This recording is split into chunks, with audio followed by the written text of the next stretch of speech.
ನಮಗೆ ದೇವರು ಕೊಡುತ್ತಾರೆ, ದೇವರು ನಮಗಿಟ್ಟಿದ್ದಾರೆ ಎಂಬುದಾಗಿ ಇರುವ ಎಲ್ಲ ಆಸ್ತಿಗಳನ್ನು ನಾವು ಸುಳುಕೊಳ್ಳುವವರಿಗೆ ಬಿಟ್ಟುಕೊಟ್ಟಿದ್ದೇವೆ.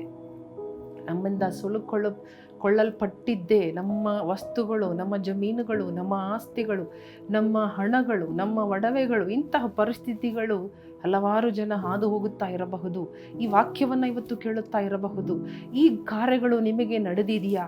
ನಾನು ಕಷ್ಟಪಡುವವರನ್ನ ನೋಡಿ ಅನುಕಂಪ ಪಟ್ಟಿದ್ದೇನೆ, ಸಹಾಯ ಮಾಡಿದ್ದೇನೆ, ದುಃಖಪಟ್ಟಿದ್ದೇನೆ.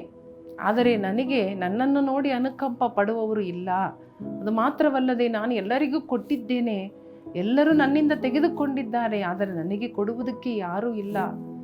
ಆದರೂ ನಾನು ನಂಬಿಕೆಯಿಂದ ಇದ್ದೇನೆ, ದೇವರು ನೋಡಿಕೊಳ್ಳಲಿ, ದೇವರು ನನಗೆ ಕೊಡುತ್ತಾರೆ ಎಂಬುದಾಗಿ ನಾನು ನಂಬಿಕೆಯಿಂದ ಇದ್ದೇನೆ ಎಂಬುದಾಗಿ ನೀವು ಹೇಳುವವರಾಗಿದ್ದರೆ ದೇವರು ನಿಮ್ಮನ್ನು ನೋಡಿ ಹೇಳುತ್ತಾ ಇದ್ದಾನೆ, ನೀವು ಧೈರ್ಯವನ್ನು ಬಿಟ್ಟು ಬಿಡಬೇಡ್ರಿ. ಯಾಕಂದರೆ ಇದೆಲ್ಲ ನೀವು ಮಾಡಿದ ಒಳ್ಳೆ ಕೃತ್ಯಗಳಿಗೆ ಮಹಾ ಪ್ರತಿಫಲ ಉಂಟು. You will have a great reward. Hallelujah. ಮಹಾ ಪ್ರತಿಫಲ ದೇವರು ನಿಮಗೆ ಕೊಡುತ್ತಾರೆ. ಹಾಲೆಲೂಯಾ. ಈ ಒಂದು ನಿರೀಕ್ಷೆ, ಈ ಒಂದು ನಂಬಿಕೆ ನಮ್ಮಲ್ಲಿರುವಾಗ ದೇವರು ಹೇಳ್ತಾ ಇದ್ದಾರೆ, ಎಲ್ಲ ಹೋಯ್ತಾ, ಧೈರ್ಯ ಬಿಟ್ಟು ಬಿಡಬೇಡ್ರಿ, ಪ್ರತಿಫಲ ಇದೆ, ಆದ ಕಾರಣ ಧೈರ್ಯವಾಗಿರ್ರಿ. ಹಾಲೆಲೂಯಾ.